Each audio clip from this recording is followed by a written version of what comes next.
I'm John Brink, and we are podcasting on the Brink from downtown Prince George, Central British Columbia, Canada. And for all those people watching us from around the world, you say, oh, we know where Canada is. British Columbia on the West Coast, right? Right. And then we are in the center of British Columbia, big province, 500 miles north of Vancouver, or for our European friends, 800 kilometers. And a beautiful, beautiful country, and obviously lots of beauty here. So we have a very, very interesting guest. Her name is Michelle Houston. Michelle is the founder and visionary to Be an Honest Beverage Co., where she is creating mindful, sophisticated moments in drinking culture with non-alcoholic functional spirits. Interesting topic. She helps listeners explore the sober curiosities of movement, discovery, a way of drinking that suits their lifestyle, and sees what really goes into building a purpose-driven brand. Interesting, Michelle, and your experience is that nearly 4 years ago, you decided to not drink anymore for a period of time that then brought you to the realization of, this feels good. How can we do and change the culture of drinking, which is very much part of a culture that I grew up in and was exposed to for a period, actually, where I became reliant on it and drinking too much, too long. Unfortunately, I stopped, and since the time, that must be about at least 35 years ago. So I don't drink alcohol at all, and try to and live well without it. So tell us your experience, and maybe also give us an idea where you're from, and what kind of was your background, and then obviously what brought you to the point of becoming a visionary together with your husband as well, and then the other part that became part of your life is the Honest Beverage Co. How that all started? So thank you so much, John, for having me on the podcast. I'm actually based in San Luis Obispo, California. So it's a rather small town on the Central Coast, kind of right in between San Francisco and LA. Beautiful. Very accessible. It's a gorgeous area. I'm very grateful to be here. Lots of outdoor spaces, lots of coastline. And my experience is very mixed. I actually have my bachelor's in philosophy from Cal Poly here in San Luis Obispo. And so getting into that world was a lot of, what do you want to do with the rest of your life? It's not very clear in terms of a path. It just opens up opportunities. So I bounced around a lot while I was in town, kind of exploring different careers, everything from childcare to sales to marketing, among other things. And my husband and partner, Jeremy, has been in alcohol production for over 10 years. So he had co-founded a local brewery, and now he's partner and head of manufacturing for a hard cider company. So you can kind of say that our lives had started to revolve around alcohol to some degree. And that included events, dinner parties, galas and fundraisers, happy hour with friends, everything from work to personal and in between. Like you said, it's a culture, right? That became so much a part of our lives. And I was really struggling with mental health and anxiety at the time. And even though it felt like, I know you have a background in bodybuilding and fitness, it kind of felt like I was checking off the boxes.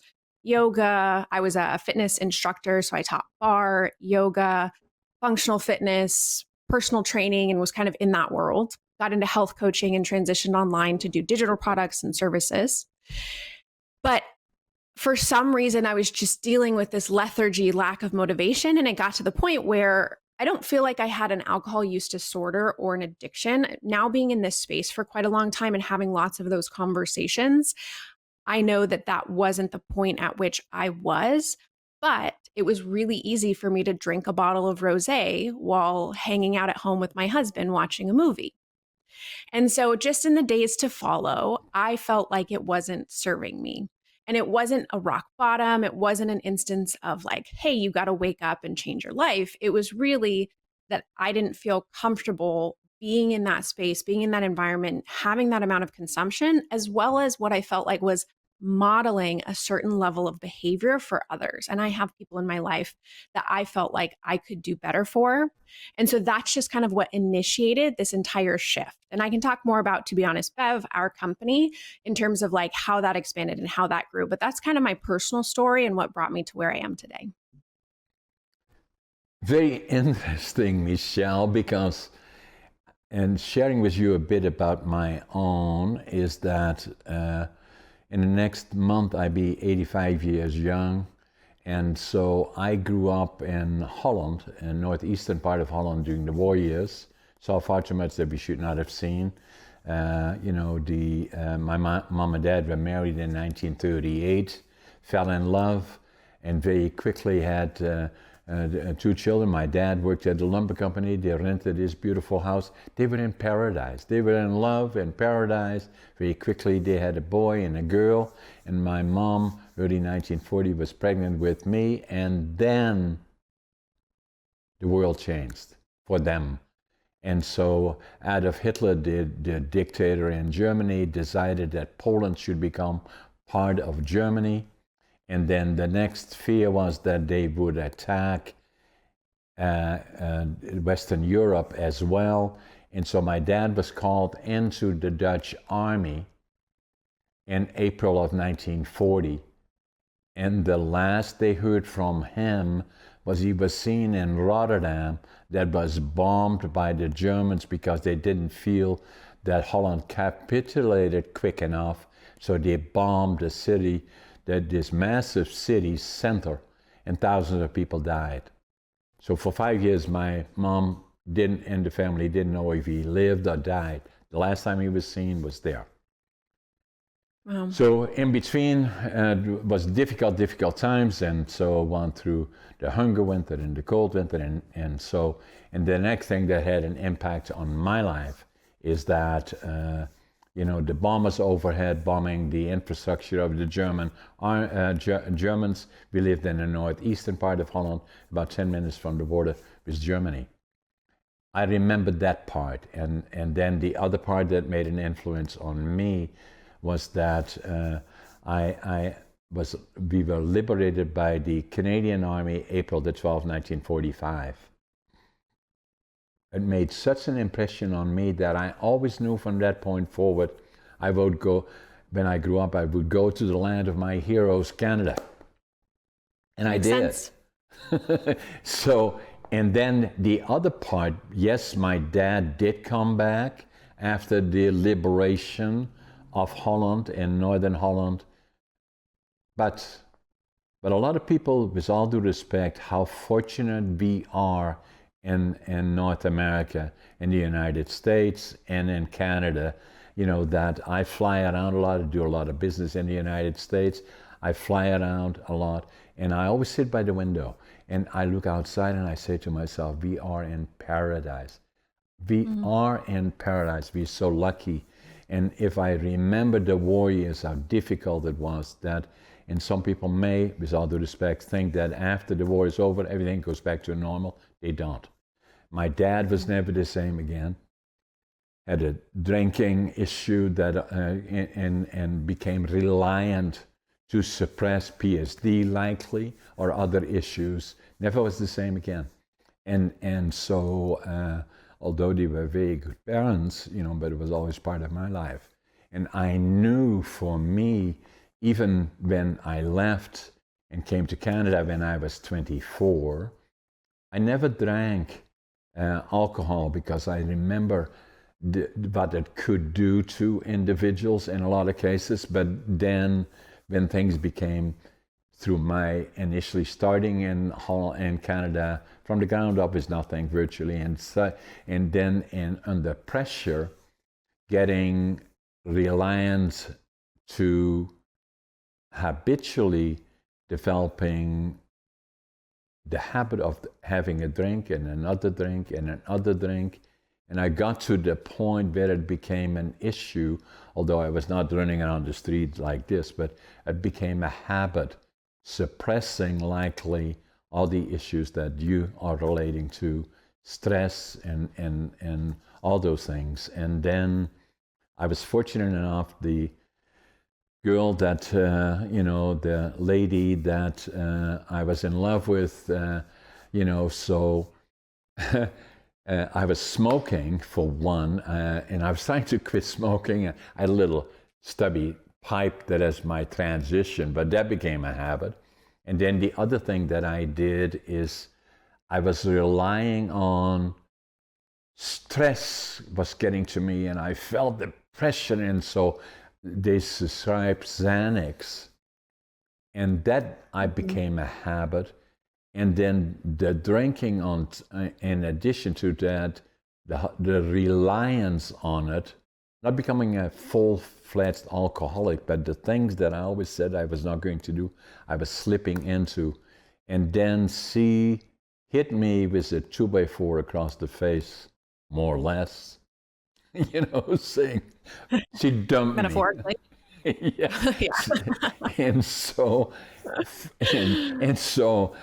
within a week, I stopped smoking, I stopped Xanax, and I stopped drinking. And then, but even then, it took at least another 2 months before we got back together again. But, so the most difficult thing for me to stop was not smoking, was not drinking, was Xanax. And so, but I did all three in a week. And that's now more than 30 years ago, I think. And it's impressive. Yeah. So in any event, from there on in, the being around in my circle and seeing the reliance on alcohol in a lot of cases, it was very, very extensive, more so than I ever thought, because I was not drinking outside all that much. But I believe that since that period, really, the reliance on it has become maybe less. I don't know, and finding other alternatives, is important. But the effect it can have on someone's life is very, very extensive. And once it becomes the dependency on it, it will affect all the things that you do, and potentially. And I've seen several individuals like that put you in a spiral of going downward. So, but I always hoped would not happen. Nearly did happen, thanks to my wife. Now my wife, it didn't. And then, but I'm well aware of it. And so at the same time, it doesn't bother me to be in an environment where people drink. That doesn't really bother me at all. And I have no illusions one way or the other that alcohol, for no other reason, is not part of my life, and that is not because I believe that I then may develop a habit of, no, it's not that. It's just not part of my life. That's where I am too, is that you come to a place where you realize the positive, the experience, the well-being that you're wanting to integrate. And I think from a lifestyle and mindset perspective, this is critical in terms of intentionality with your choices. It goes across the board. Drinking is just one of them, right? You have fitness, you have sleep, you have relationships, you have career, you have all these aspects that build up the pillars of your life. And our goal as a brand is always to center around, one, the individual as the main character of their drinking or consumption lifestyle as a whole, and to two, never shame, guilt, or embarrass anyone around their consumption. Because so many of us have so many experiences. I technically started drinking when I was 14 here in California. We lived in a small town. That was the thing to do. You went to bonfires, you went to house parties, and I started over consuming at a very young age. And then it ebbs and flows at different times, and the experience is different. But as I grew into what I would call adulthood and professional experiences and social circles and environments in which I had to think critically about, how do I, one, want to present myself? How do I, two, want to be living my life? And how do, three, do I want this to affect my future? And it felt like drinking was something that was negatively affecting my future, if not positively adding to it in any way. There's actually an event that I went to as a festival, and I just remember looking around and thinking to myself, there's no one's life here that I want. And that was a moment for me that I was like, I need to think a little bit more critically about who I'm spending time with, how I'm investing that time, and what I'm actually building in my life as a whole. So again, our goal as a brand is not to denounce alcohol altogether, because it's going to continue to be a part of our culture and lifestyle. You know, that's the way that we operate as human beings. And not everybody has a problem with alcohol, right? People can consume it in small quantities, not have an issue that it leads to a bad habit or anything like that. Exactly. But yeah, exactly. So it's not a bad thing. It's more so about the choice involved, the intentionality involved, and being more mindful. Because I felt like the conversation for us here, especially since our drinking age, I think is later, right? We're technically and legally allowed to drink at 21 here in the US. But the conversation was never if I was going to drink. It was like, when am I going to start drinking? And so it was just an assumption. And then you build in peer pressure, you bring in like networking events where alcohol is the go-to. And like I said, it's just inundated into your life in every way. And so our goal is to help people pause, reflect, and choose. Do I want to drink right now? Do I not? And if I'm not, then I'm looking for other alternative options that are just as sophisticated, just as elevated, and just as enjoyable as the alcoholic counterpart. So you don't have that sense of missing out, because I think that's a big part of why people continue to drink, is that they feel like they fit in. It's typically in a social environment. Even from a business perspective, you're having business meetings or business dinners or networking opportunities. And so again, it's about that intentionality. It's about that choice. And that's our goal, is to create a culture of inclusivity where it's not a question of, oh, you're going to have a drink tonight. What is it? When is it? It's, what am I going to drink tonight? And how can I be thoughtful about that? And nobody's asking why not. You know, so Absolutely. that has not happened to me. Nobody's asked me ever as to, so they having a drink and then I don't, obviously, because you know, it's not part of what I do. And so I respect what they do, obviously, but nobody has asked me, why not? You know, so that's not a question. So for me, what is important is, as you already said, and then is that, you know, that once I got through the period and I know I could potentially, it becomes habitual, potentially, and I didn't want to go there. And I saw the results of it, and I felt, once I went through it, I felt the benefit of it. I felt better, and all the other things that you are also indicating.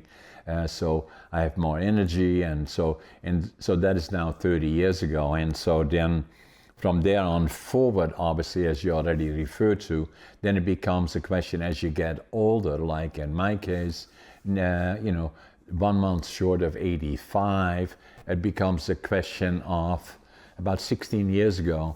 And there's always a trigger that kind of makes you do other things because of circumstances. So my wife is vegetarian. Mm-hmm. I didn't listen as good as I could have, although I did to a certain extent. But then I had a case of diverticulitis, and you probably know what it is, and some people may. I always say I'm not a doc or a medical guy, but when it hurts on the right, then it could be appendix. If it is on the left, then it could be diverticulitis, which is usually your colon that is painful. And then if you go to a doc, and again, I'm not a doc, they likely would say, eat more greens, eat less of other things, then that should clear it up. In my case, what happened, it became a rupture. And that is dangerous when the toxins go through your body gravity and then potentially attack the other organs. So 48 hours is critical, and I had high threshold for pain. I was already beyond that. And so I went to my doc. He said, right away to the hospital, blah, blah, blah. And they took out 20 centimeters of my colon. And, in the following morning, the doc said to me, "You came this close." And so Wow. that woke me up. And saying that, so from that point forward, I started to change my diet more to, I'm initially an 80-20, 80% vegetarian, 20% something else. I'm probably more of a 90-10 now. And then the other part that I did is, as most of us do from time to time, including me before that, 16 years ago, 2008, at the end of the year, I'm going to say I'm going to do this, that, and the other thing, and I'm going to buy a membership to the gym, and then 2 weeks later, I can find 100 reasons why I'm too busy to go to the gym. But then I knew I had to change my life, and the quality of life became the objective. So I hired a coach, and that's 16 years ago.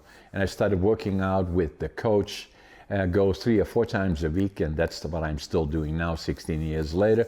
After I did it for the first 4 or 5 years, initially, if I would have gone to the gym, I always kind of felt like everybody's watching me when I go into the gym and saying, "What is he doing here?" But that is not so. And then I see a piece of equipment, I don't even know how to sit on it, but in any event, I got past that. I hired a trainer, and I've done that in the first 4 or 5 years, 6 years actually. Somebody came up to me and said, "Hey, John, have you ever thought about competing?" Me? I'm in my late 70s. And then I said, "Why not?" So I did. I started training towards competing. And then in 2017 and 2018, I started competing in Northern British Columbia, came in second in bodybuilding, third in physique in Northern BC, then in the province about the same. That qualified me for the nationals and the Arnolds.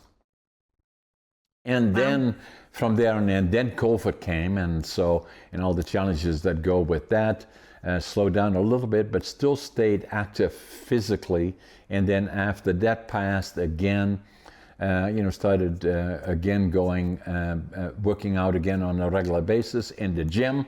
And now I go usually 4 times a week, working with a trainer and getting ready again to compete at the Arnolds, likely in 2026. And so I like it for the purposes of that.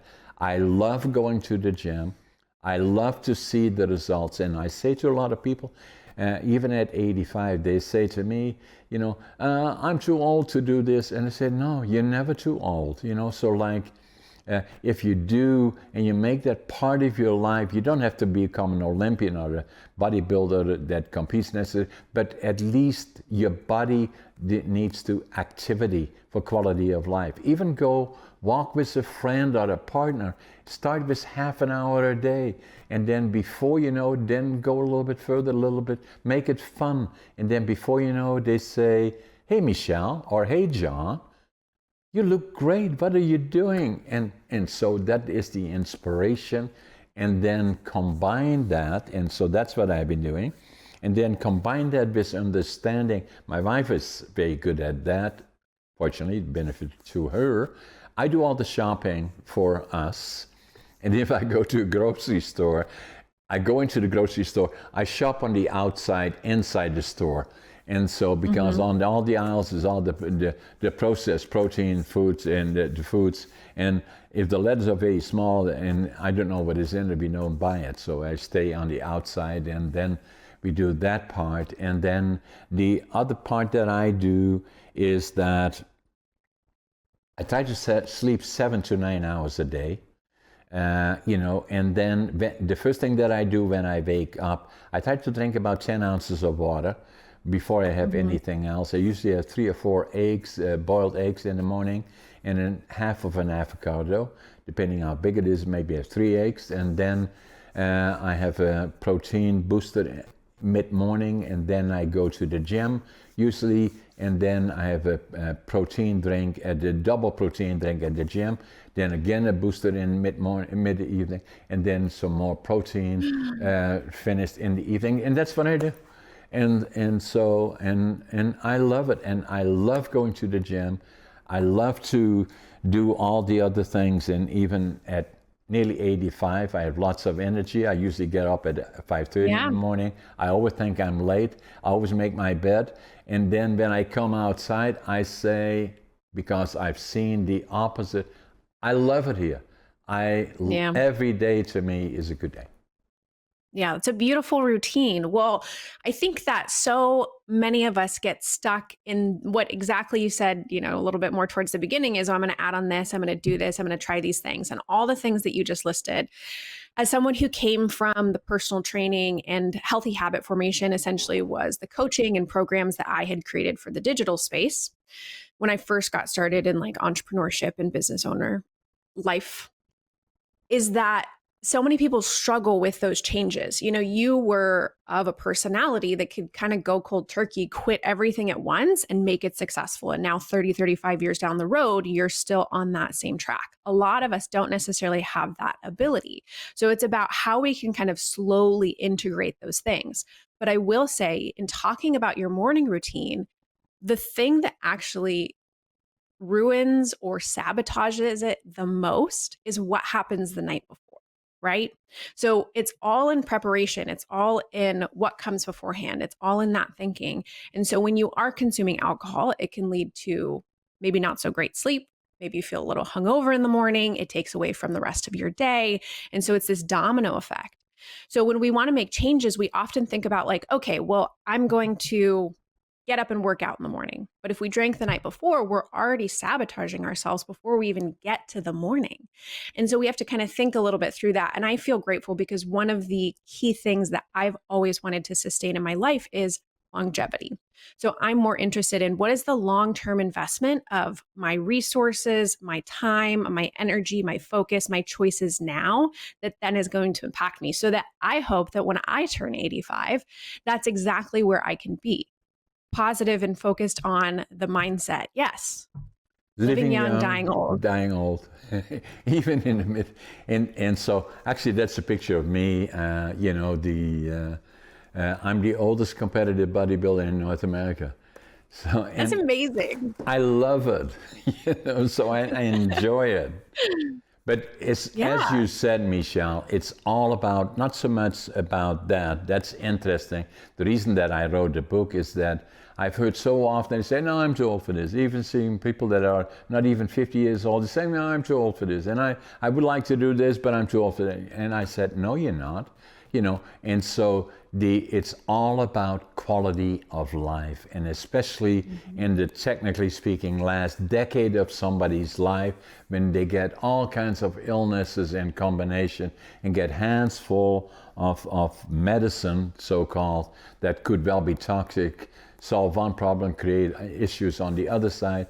It's so critically important that I still have quality of life, even at 85. I have the energy, and the reason for it is lifestyle, in my opinion, and nothing magic about it, but just doing the things that I enjoy doing. I look forward to having my breakfast. I look forward to going to the gym. I love getting up at 5:30 in the morning, making my bed, and then stepping outside, even if it snows here or something. To me, it's paradise. I'm so fortunate and so lucky to be here.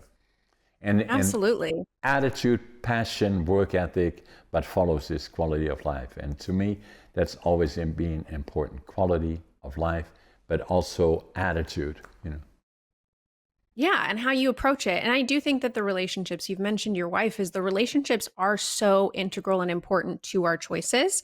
And I think about my husband and the experience that we've been through. We're celebrating 14 years together, not husband and wife, but 14 years together this coming year. Beautiful. And so we've been around each other for a while through different businesses and choices and animals and the whole nine. And when I actually initially met him, I was teaching at that time. I had taken on, it's called Monkey Bar Gym. It's kind of an older school program created by John Hines. And it was, it was a mix of yoga, plant-based nutrition, and fitness. And that's kind of where my lifestyle was when I met my husband, Jeremy. And his lifestyle was a little bit more in terms of alcohol consumption, fast food. He wasn't like incredibly unhealthy, but it made it difficult. And over time, we had to kind of balance each other out, where he kind of lowered my standards and I started eating a little bit worse and drinking a little bit more, but I kind of raised his standards.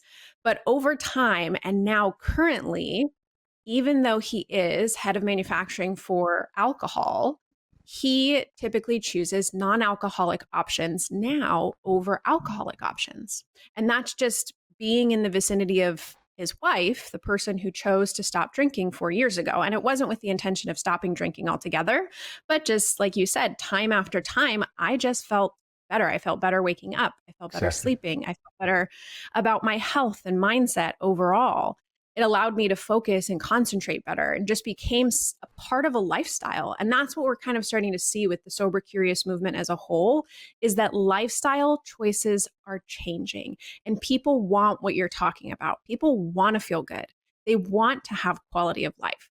And although we have this mass consumerism and marketing and capitalistic driven environment and culture of consumption when it comes to fast food, soda, drugs, alcohol, candy, etc., there's a huge shift and I think desire to move more towards health and wellness, intentionality, less drinking, more mindfulness, more presence. And I hope that that can be continued to be cultivated and continue to grow overall, because I think it's powerful. And I think what we're able to do when we're in that place is powerful. It's like what you've been able to do with your career. You know, people are able to do things drinking and having those choices. But I look at a lot of people who make the choice of health and wellness, put their mindset, brain health, body health, physical well being first, and how that impacts their ability to show up, their ability to lead, their ability to create a following that impacts hundreds and thousands of millions of people for the better. And I think that ultimately, you know, the whole purpose driven brand with our product and what we're trying to accomplish is drive into that, because we can do a lot in the world at the detriment to others. But my goal is to be able to uplift, to be able to, again, model what I want to see in terms of change, in terms of growth, in terms of connection. And so, as much as I can do that in business and life, I will try. So that being said, Michelle, you and Jeremy developed this structure that promotes this or stimulates this. Tell us about that, how that came about, and where is it now, and how do you spread that with others? And if so, do you have websites and documents? You make references to that. To be honest, Beverage, go. Tell us about that as to what are you doing, what does it look like, where is the website, how can others find out about what you do, and then subsequently get inspiration from you and Jeremy. Absolutely. So on all platforms, we are To Be Honest Bev, and that's TOBE Honest. Bev is in beverage. And then our website is thesame.com. So this product and brand really was founded with the intention of what I've been kind of speaking to, mostly because, you know, for selfish reasons, when I stopped drinking alcohol, I wanted something that curated to what I was wanting to replace it with. And that happened to be cocktails. I love craft cocktails. I love going to the bar and having one. We like making them up at home. And there are a lot of non-alcoholic spirits on the market now and a lot of great zero proof options. I think that especially in the past 4 to 5 years, this industry and niche has expanded in a really big way, which is great because that obviously demonstrates the consumer demand and the direction that people want to go with consumption and drinking culture. That being said, we found that a lot of non-alcoholic spirits on the market either provided a bland alternative where it would disappear in the cocktail and then you'd end up with something that was sugary or just juice, or the flavor wasn't quite right to be able to complement and then just didn't taste great. The number one drivers for consumption in beverage is flavor and function. So the other hand of that, was the function component. So you have the flavor, you want something that tastes good. And then the other is you want something that makes you feel good or has some sort of functional benefit. You see a lot of health options out there with adaptogens, nootropics, all of those categories are in that functional capacity. And since I was struggling with mental health and anxiety, I found that hemp-derived CBD was the thing that helped me the most during that time. And so the science-backed studies do show that it helps manage anxiety as well as support other aspects of lifestyle without a ton of after effect. Sorry, Michelle. Say again. Yeah, hemp, go ahead. What was the word that you used? Hemp drive? CBD. So it's cannabidiol. So it's an acronym, CBD, cannabidiol. Okay. So if you're familiar with, a lot of people conflate it with marijuana. Okay. So marijuana is within the cannabis. Did you have something to add? Sorry. Yeah. No. I like how you explain it, because that is very, very important, because that's what we talk about these days, and people misinterpret it potentially. That's why it's important for you to explain it. Yes, absolutely. And we still deal with this from an education perspective and from a regulatory perspective, is there's a lot of conflation between THC and CBD. And so I like to explain it in a simplified term. And I say, I'm not a scientist, I'm not a chemist, I don't break things down in a lab, but from a production perspective, manufacturing perspective, and having a product on the market, THC is what you would consider the psychoactive component of the chemical compounds within the plant. And that can come from either the marijuana plant, the cannabis plant. Well, they're both in the cannabis family, but marijuana and then hemp. And so the industrial hemp plants are where we source our product. We do not do the actual extractions. We source from a really great qualified licensed manufacturer who does the actual extraction, and then what's called nanoemulsification, which is kind of a fancy term of taking an oil compound and distributing it into liquid so that it stays in solution. So this is actually, just for an example, if you are watching the visual, this is our bottle, and you can see it's kind of like a milky texture. So if you're just listening, it is kind of like a white milky texture, and that's the nanoemulsification. So To Be Honest is the product name. Can you show it to us once more? Yeah, absolutely. Yeah. So To Be Honest, Bev is the name of the company. Right. And then this first style is gin inspired. Okay. And it's going to be very juniper forward, botanical, herbaceous, and really designed to, again, replace the liquor in your cocktail. Right. So that you can use it with a lot of different flavor profiles, berry, floral, citrus, herb profiles. Right. So, but the goal was to have something, and I will say our product is a third-party lab tested, zero THC product. Right. So you ask why? There are a lot of products going out onto the market that do offer some type of psychoactive effect. However, I, for myself, didn't want that quote unquote high component.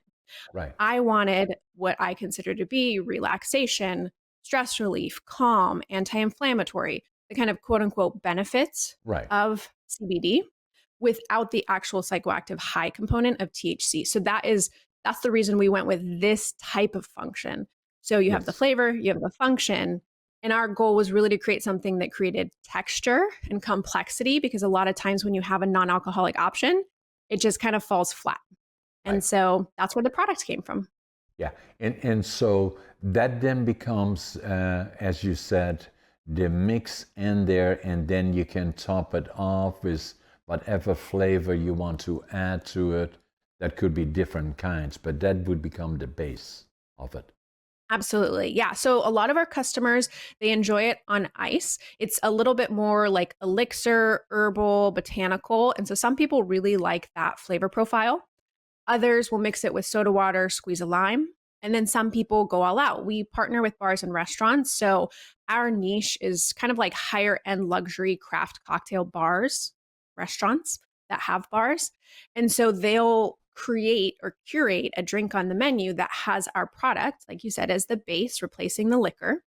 And that mixes a bunch of different things. So one location does like an iced tea lemonade ginger mix. Another location does passion fruit. Another does berry. So it just kind of depends on the mixologist, the bartender, the consumer, and like what they're looking for throughout. But ultimately, the goal was to really provide that experience. And then from a brand perspective, like you asked, is that lifestyle component. Everything we try to do from a digital, in-person, pop-up, and with our product as a whole is, again, encourage that mindfulness, that intentionality, that lifestyle, and for each person to think more thoughtfully, more, productively about what it is that they're doing and how they're living that life, whether it is drinking or the other aspects that we've spoken about.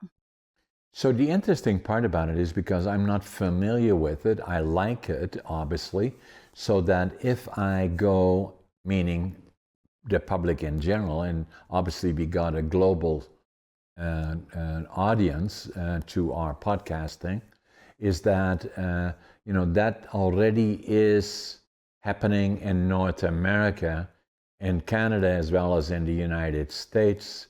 But it's still evolving. So if I go to a restaurant that serves normally alcohol, if I'm looking for something like a product like yours in a general sense, what do I ask for? Can I have it's not a wine, it's not a liquor, with a mix, got some water, rum and coke, or whatever they call it all, so how do you then, as a client saying, I'm having dinner and we will have a drink like your kind, so are they selling that already in restaurants, and are they on the menu or on the drink list, or? So this is, I think, one of the great topics and inquiries we get, because I think a lot of people feel maybe uncomfortable or unsure when it comes to ordering in public environments. Right. I see that a lot, and it's a great question. So our product at this time is only nationally distributed. So we're direct to consumer, available online, and then we retail and wholesale to different bars and restaurants, different retail outlets across the US. It's small right now, but we're currently expanding that. Right. So I will say that as a whole, so if you're listening and you're curious about going into a bar or restaurant, it's really great to ask for, what are your non-alcoholic options? And that's a good place to start. Right. People use different terms depending on the location and what they're trying to do for their consumers. So some people use the term mocktails. Others use zero proof. Mocktails, M-O-C? Okay. Yeah, mocktails. So instead of cocktails with a C, it's M-O-C-K, tails, T-A-I-L. So why? What does it refer to? Mocktails? Is that an acronym for something? It's not an acronym, but I think that the idea is that because, cocktails, and you're turning the C to an M, the idea is that you're mocking, or quote unquote, you're having an alternative. Mocktail. There's a lot of people in my industry who are not fans of that name, to be frank. Okay. Because they feel like once you get away from alcohol and once you're in this industry and now you're developing products that are of a higher quality, you are crafting amazing things. And a lot of people think that alcohol is the most expensive thing when you order a drink. It's actually not. It's usually the thing that has the lowest cost to it and has the highest profit margin for the bar or restaurant. What is expensive are, if they're using them in the right places, house-made syrups, herbs, any additional things that are actually like good, I will say, because a lot of what we see on the market is not so great. And there are a lot of fake syrups and things like that, like cheaper type products. But if you're going to a craft cocktail bar. But I like, Michelle, sorry interrupting you, because I like, no, that's okay, I like this, because if I go and I say, could I have a non-alcoholic drink? That's a little bit too complicated for me. I want a mocktail. I like that. And other people may not, because that makes it much more simpler, from my perspective, and it draws interest by others in saying, what's a mocktail? Well, it's non-alcoholic. Yeah. Oh, okay, I like that. So I like it. So I would say mocktail works for me, and I believe it has to be can I have a non-alcoholic drink, please? Okay, what kind would you like? Is it this? No, I want a mocktail. I Yeah, like that. absolutely. And a good bartender will then say, "Well, what's your flavor preference?" And you can say, "Well, I really like fruity, or I really like citrus, or I Yeah, like cucumber or refreshing." right. So they can kind of take it from there from an ordering perspective. We were actually in the UK last year on a trip last summer, and we went to a couple places in Scotland and in England. And they're actually much more progressive to a certain degree than the US when it comes to non alcoholic options, alcohol free, zero proof, whatever you want to call it. And so the majority of places that we went actually had a segment of their menu that was dedicated to those drink options. Oh, I like it. So yeah, here in the US, and I haven't been to Canada in a while. I went to Whistler several years ago, but I haven't visited in the recent past. So I'm not entirely sure how Canada is keeping up with the whole non alcoholic scene. But I will say that demand is there. And from a consumer perspective, I always have this conversation with businesses and some of our partners is you're leaving money on the table if you're not including non alcoholic consumers and customers coming in your door. And so I think that there has been in the past a little bit of a stigma around not drinking, not a little bit. There's been a huge stigma around not drinking. And whether you are, somebody within your group, and then you're asking that question of like, oh, why aren't you drinking? Are you pregnant? Like, is there a reason? Do you have an addiction? I don't think that there's that stigma from a consumer perspective as much anymore, No. even though I still hear stories about it from a lot of our audience. But from a business perspective, there was still a stigma of like, well, we make our money off of alcohol. However, all of the bars and restaurants that we've gotten into have only increased sales overall. Because I like to give this example.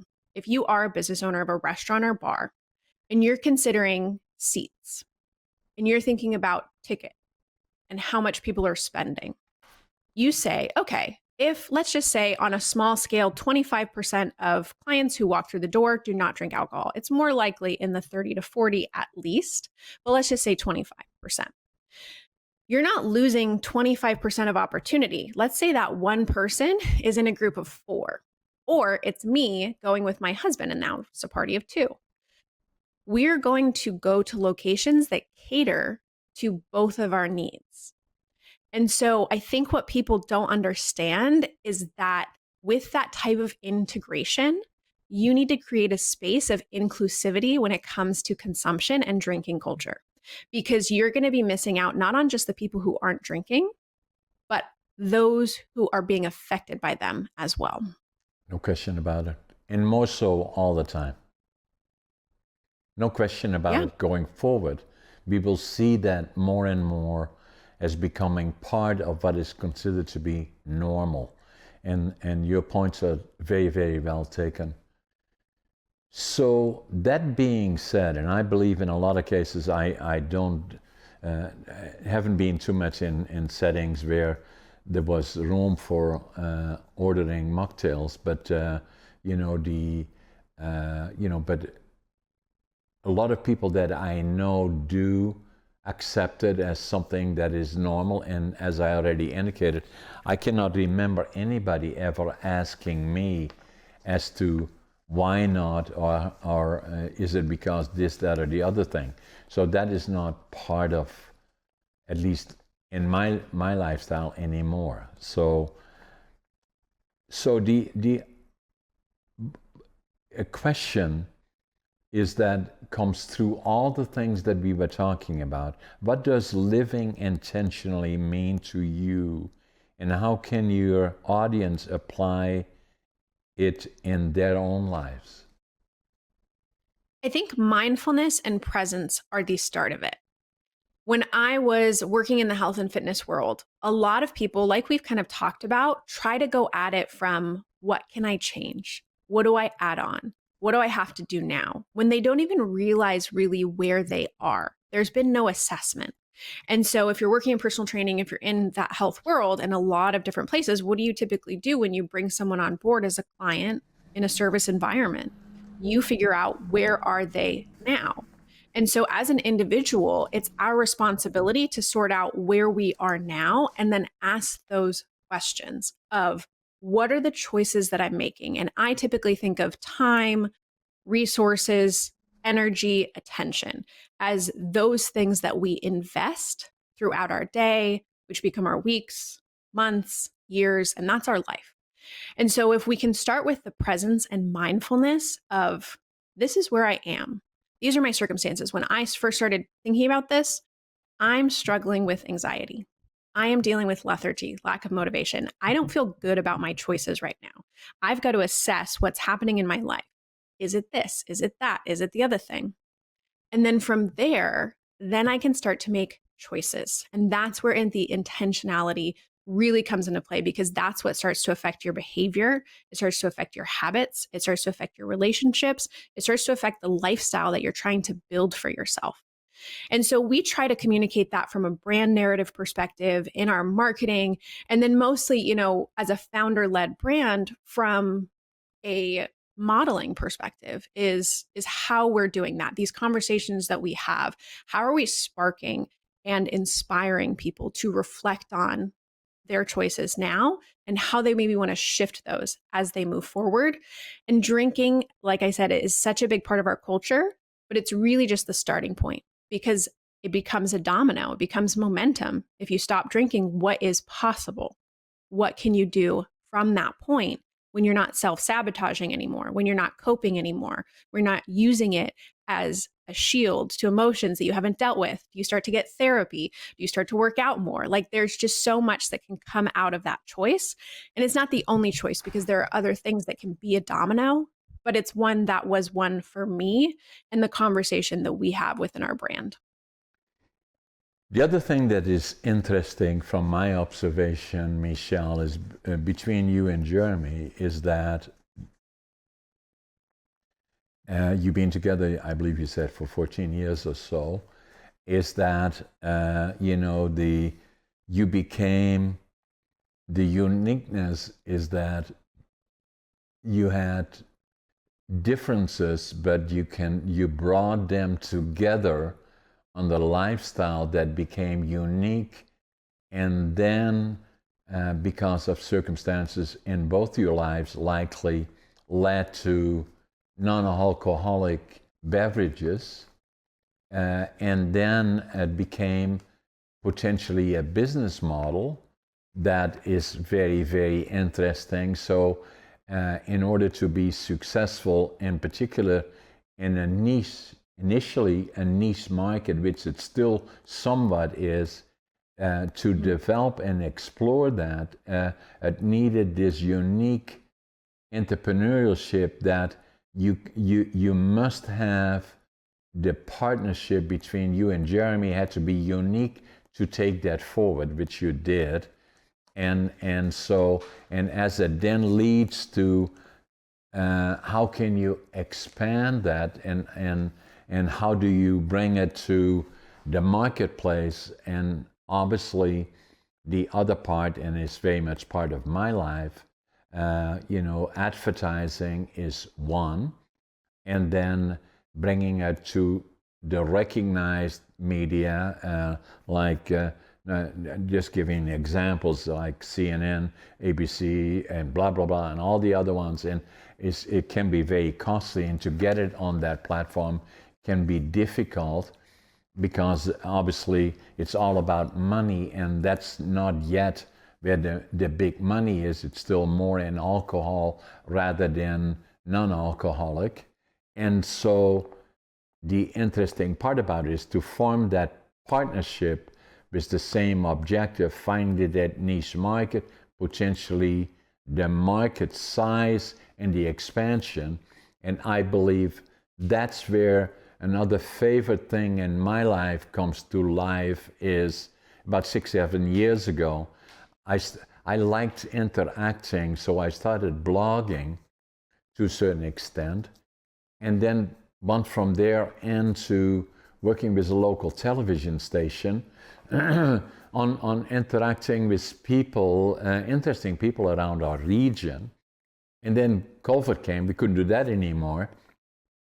And so I had this apartment here downtown, and as you look behind me, that I had bought as an investment, and saying, what do we do now? So let's start a studio. We did that. So here is the studio, and then saying, okay, now I probably need, we have more interesting people, but to a certain extent, I maybe have to set up another studio. I had an apartments in Vancouver, 500 miles south from here. Maybe I have to set up another studio. But then the more I looked at television, is that the regular televisions, I see people are interviewing 1, 2, 3, 4 different people from all over the world. And then I said, well, maybe there is a future in working with podcasting. And then Podmatch was just in its infancy about 3-4 years ago. And so we started connecting with them, bringing people together. And obviously that's what I'm doing now. And so you are my podcast number 467, where I'm the host, and I've been another 200 on other people's guest list. And then I think we are on 490,000 or no, 900, nearly 1 million subscribers on YouTube, approaching it very quickly.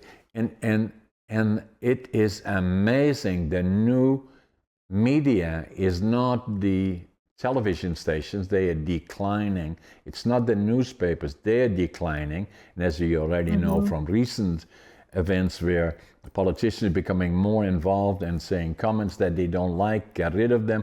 And so, but the true ones are now podcasting. And my podcast that I do is that, we will release this podcast within 2 hours as we discussed. It's not edited. It is what it is, and that's what I have always done with my podcast on all kinds of different topics, including this one. And so we send it around the world. But this is the future of media, the new media, where we can have open discussions about different niches and different products, and we are not being controlled by politicians or anybody else. And I like that. Absolutely. Well, I think individually, we all have things in our life that we've either experienced, been through, worked on, or had to move through in order to bring us where we are today. So you're absolutely right that we have these unique qualifiers. I never thought that I'd start a beverage brand, but we happened to come together at the right time in the right space and kind of stumbled into it. And we're still in the infancy stages, but you're absolutely right. Being a part of a startup is figuring out how do we get to that next level of scale. As I'm kind of thinking through that, there are several different approaches that we take, but I think you make the point of like attention is what is going to be the medium of exchange in the future. And we're already seeing that. And that is where the dollars are going. And that is where people are investing, brands and businesses, and where they're putting their attention. And platforms like podcasts, like YouTube, like Instagram, like TikTok, like all the big names in terms of where people are paying attention to, because that's what people go to. They go to those forms of media in order to consume. And yes, I that could be an entirely whole other conversation. And I do have a co-hosted podcast where we talk about topics like that, because I have this business and marketing side of what I do in terms of consultancy. And so the Click Tease podcast, we do weekly updates on marketing, branding, and content that converts. And it's such a powerful tool. And when you learn how to leverage and can gain attention, keep attention, and convert, like you could do anything. It doesn't matter if you're starting a beverage business, or you're in hats, or you're in services, or if you can do that, I think that you will be successful. And the other part that I've learned in my life, Michelle, in the 85 years, stay the course. Don't give up. Be predictable. Be credible. Stay the course. Don't give up. And then the other part that I believe is unique about you and Jeremy is that, you developed a relationship, although you had differences, and developed the niche, the strength. That is part of the strength, and as you go forward is the relationship between you and your partner as you go through the difficult periods that happens if you develop a new product in a new market. And that is, I believe, very, very important. And then social media, in particular podcasting, is another very important part of it. And obviously you're active in that as well. So for all the people watching us, that subscribe to my podcast as well as Michelle's, watch hers. Have you got, where can they watch things that you do on podcasting, Michelle? Yeah, so our podcast is called Click Tease, so CLICK Tease. And that's on all podcast platforms. We do have a small YouTube channel. We're still in our initial stages of growing, but that's kind of our focus from a business marketing and entrepreneurial perspective. Okay, like it, share it with others, and encourage other people to, what was the name again that we said the drink should be called? So that's To Be Honest Beverage Company. It's To Be Honest Bev in most places. And so, like I mentioned, that our goal is to try to inspire and discuss and cultivate that sober curious movement, because people do have a lot of questions. And I think there's a lot of trepidation in that space as an audience, as a community, that people feel judged when they transition away from alcohol or they're making different choices. And so I get a lot of inquiries about, how did you do it? And what was it like? And do you have tips? And can you help me? Or they want to tell me stories about their experience. And I feel so grateful, because that's ultimately the community that we're creating through a product. And what should we call it as we go into the restaurant and say, get me a non-alcoholic, I don't want to say non-alcoholic, that's too complicated. What are we going to call it? What did we decide to do? Can I have a mocktail? Get a mocktail. Mocktail, that's how we're going to call it.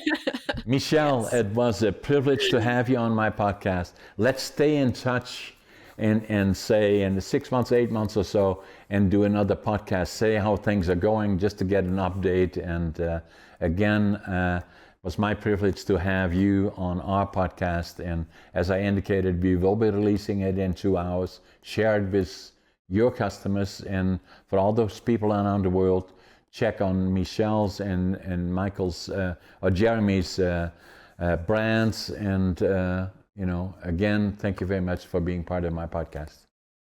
Thanks, John, for having me. And I look forward to our next conversation. Sounds good, Michelle. Take care. Bye-bye.